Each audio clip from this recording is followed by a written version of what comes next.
Nahirapan ako mag-trust ng lalaki. May trauma talaga ako sa lalaki. May abuse po talaga. Abusive yung father ko. Lalo na pag nalalasing. So sinasaktan niya yung mom ko.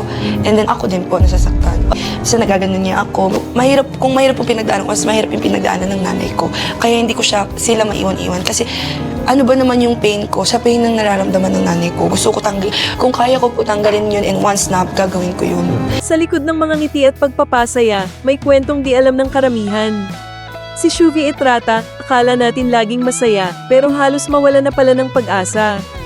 At kung hindi dahil kay Ashley at Vice Ganda, baka hindi na natin siya napapanood ngayon. Mga ka-YouTube, prepare your hearts, dahil ang kwento ngayon ay hindi basta viral lang. Ito ang kwento ng isang babaeng nilabanan ng kahirapan, trauma, at depresyon para lang sa kanyang pamilya.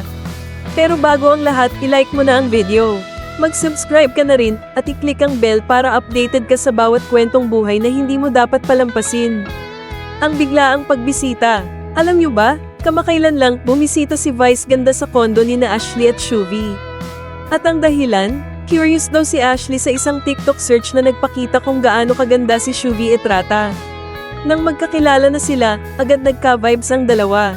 Sabi nga ni Shuvi, first time kong makakain ng steak at si Ashley pa ang nanlibre. Pero sa totoo lang, kinakabahan siya, wala siyang pera noon. Naisip niya, naku, baka kailangan namin magbayad sa isa't isa. Pero doon niya na-realize, hindi lahat ng tao iiwan kapag wala ka. Dahil kahit wala siyang damit, wala siyang pera, nandyan si Ashley. Ang totoong buhay ni SHUVEE. Isa sa mga dahilan kung bakit damang-dama natin si Shuvi. Dahil hindi lang siya funny, totoo siyang tao. Galing siya sa isang dysfunctional family. Walang panty si mama, buntis na buntis, at 8 silang magkakapatid. Kung nahirapan na kami nung 5 pa lang kami, ngayon 8 na?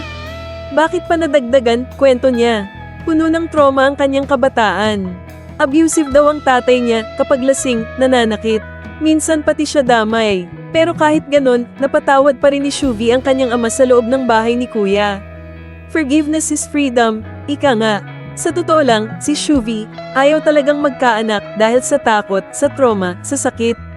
Pero alam niyo bang lahat ng kinikita niya sa showbiz, ipinapadala niya sa kanyang kapatid.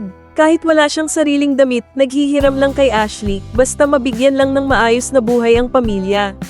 Gusto ko silang bigyan ng bahay na masasabi nilang kanila. Ayoko nang makitira kami sa lola o tita. Gusto ko, bahay naming tunay. Ang tulong ni Ashley at Vice. Kung akala niyong puro lungkot ang kwento, teka lang. Dahil sa lahat ng ito, si Ashley ang naging sandalan ni Shuvi. Sa gitna ng breakdowns, walang makain, at kahit 500 pesos wala siya, Ashley never left her side. Vice Ganda din, may sinabi kay Shuvi na nagpaiyak sa marami. God sees your heart. Deserve mo na to. Ang dami mo nang tiniis at ginawa.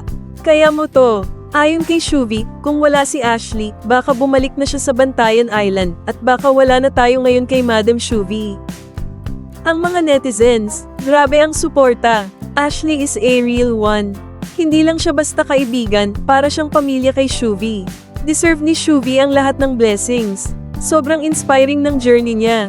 Nakakaiyak. Akala ko comedy lang siya pero grabe pala pinagdaanan niya. At eto pa, may crush daw si Shuvi kay Donnie Pangilinan. So much so na naghanap siya ng kamukha ni Donnie. Hoy, love life reveal soon. And speaking of connections, marami ang nagsasabing ang friendship goals nila ni Ashley ay next level, para bang sina Catherine at Alora sa pelikula. Final reflection. Pero sa totoo lang, napakahalaga ng pera para sa kaginhawaan. At tama siya, hindi para magyabang, kundi para mabigyan ng dignidad ang pamilyang matagal nang naghihirap.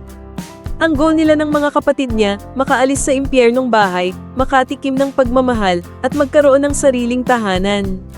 Hindi man perfect ang love life, may Ashley siya, may Vice siya, at higit sa lahat, may puso siyang walang katulad. Kung na-inspire ka sa kwento ni Shuvi Etrata, give this video a thumbs up. Mag-comment, ano ang masasabi mo sa journey ni Shuvi? At syempre, don't forget to subscribe for more real-life kwentos na tatama sa puso mo. This is Showbiz, bringing you stories that matter. Kita-kits sa next kwento. Bye, mga ka-heart!